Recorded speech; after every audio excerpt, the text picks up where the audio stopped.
Hey everyone, and welcome to this explainer. Okay, today we are going to unpack a piece of legislation that profoundly impacts our everyday lives and actually fixes a massive legal blind spot.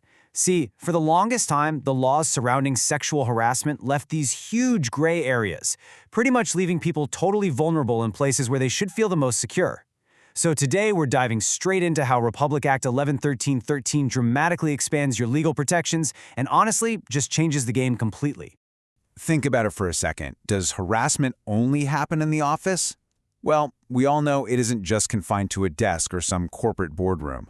And that is exactly why it's absolutely vital to understand how the law protects you, whether you're riding a jeepney, walking through a public park, or just scrolling through your phone. For years, legal protection was basically stuck in the workplace or places with a really clear hierarchy of power. But the reality? Harassment happens in transit, out in public, and increasingly in the digital spaces we inhabit every single day. So our foundation today is Republic Act 111313, which you probably know better as the Safe Spaces Act. Think of this as a comprehensive legislative shield against normalized abuse. By explicitly declaring that the state values the dignity of every human person and guarantees full respect for human rights, this act bridges that gap between private security and public vulnerability. It essentially recognizes that true equality means everyone must have security and safety across literally all spheres of life. Here is our roadmap for this explainer. First, we'll define public harassment. Second, we'll dive into online safe spaces. Third, we'll check in on workplaces and schools. And finally, we'll unpack the penalties and enforcement. All right, let's jump into Section 1, Defining Public Harassment, the Streets and Beyond. We're going to start with the physical spaces you navigate every day.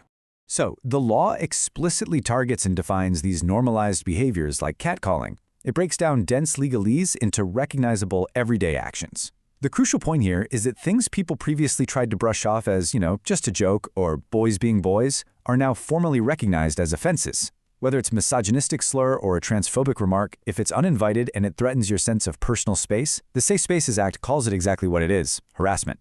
Building on that, the Act covers a really specific, wide range of uninvited actions that threaten anyone's sense of physical safety.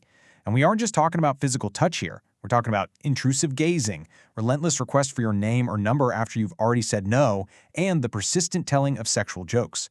By laying out these specific acts, going all the way up to severe offenses like flashing or public masturbation, the law completely removes any ambiguity about what constitutes a violation of your safe space.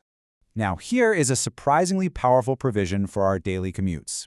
If you are a victim in a public utility vehicle, like a jeepney, a taxi, or a ride-hailing app, and the perpetrator is actually the driver, that constitutes a breach of contract of carriage. The Land Transportation Office, or LTO, literally has the power to cancel the licenses of those perpetrators. Even the operators can be held liable. That creates a massive incentive for transport companies to properly screen and train their drivers, for sure. Let's move right along to Section 2, Online Safe Spaces, Your Digital Life. Let's see how this builds a necessary safety net for the internet. The Act completely recognizes our modern reality, which is that terrorizing victims through a screen is a severe violation of personal safety. Gender-based online sexual harassment isn't just about what gets posted publicly, right? It's about online conduct targeted at a person that causes mental, emotional, or psychological distress. This really modernizes the law to reflect how we actually live our lives today. So whether you're getting bombarded in your direct messages or someone is posting about you publicly, specific digital behaviors are now actionable offenses. We're talking about cyberstalking and incessant messaging. It covers the unauthorized recording or sharing of your photos or videos. It even covers impersonating your identity online just to harm your reputation or filing false abuse reports to platforms to get you silenced. The law essentially provides a concrete checklist to protect your digital footprint. Okay, Section 3, Safe Workplaces and Schools, Institutional Duties. Let's explore how the places we work and study are mandated to protect us. It isn't enough for institutions to just react anymore. They actually have to prepare. Both employers and school administrators must establish an internal mechanism called a Committee on Decorum and Investigation, or CODI, to investigate complaints. But educational institutions have an added, absolutely crucial duty. They have to integrate age-appropriate gender sensitivity and gender-based violence training directly into their curriculum. Schools are literally responsible for shaping the next generation's understanding of boundaries. And what's really interesting here is the strict composition of that CODI. To guarantee fair and safe proceedings, the law mandates that the CODI must be headed by a woman and not less than half of its members have to be women. Plus, the members must be entirely impartial. No relation to the victim or the perpetrator, zero conflict of interest. This ensures that when someone bravely steps forward, they aren't facing some biased panel. It's a huge step in protecting complainants from retaliation. All right, let's hit Section 4, Penalties and Enforcement, the law's teeth. This is where the theoretical protections become very real consequences. The law enforces a strict zero-tolerance policy where fines and jail times literally multiply with repeat offenses. For minor acts like cursing or catcalling, a first offense brings a fine and 12 hours of community service, which, by the way, crucially includes attendance at a gender sensitivity seminar. But if a perpetrator commits major acts like flashing or groping, or if they just keep repeating offenses, they face actual jail time ranging from a few days up to 6 months, alongside some really steep financial penalties. And get this, online sexual harassment carries even heavier penalties. Because the internet amplifies the damage so rapidly, the law hits offenders with prisión correccional in its medium period, or massive fines ranging from 100,000 to 500,000 pesos.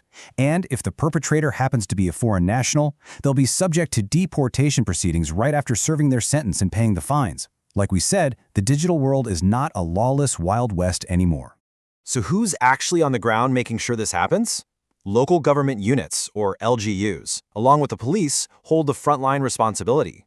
They are required to establish a dedicated anti-sexual harassment hotline and set up anti-sexual harassment, or ASH desks, in all barangay and municipal halls. Plus, your local traffic enforcers from the MMDA and PNP are authorized to apprehend perpetrators caught in the act right there on the street. This means support is available right down to your local neighborhood. And hey, the protections don't stop at government spaces either. Privately owned places open to the public, like restaurants, bars, cinemas, and malls, are legally obligated to adopt a zero-tolerance policy. They have to install clearly visible warning signs with hotline numbers and designate an anti-sexual harassment officer. If something happens, the management must assist victims immediately, coordinate with local police, and even hand over their CCTV footage. You're protected even when you're just out having a cup of coffee. To wrap up this explainer, the Safe Spaces Act clearly equips us with some incredibly powerful rights and structural protections across our streets, our screens, our schools, and our workplaces. But, laws are only as strong as the communities that uphold them. Building an everyday culture of safety and respect requires the awareness and participation of all of us. So, knowing your rights and these expanded protections, how will you use this knowledge to help maintain a safe space in your own community? Think about it. Share what you've learned today, and stay safe out there.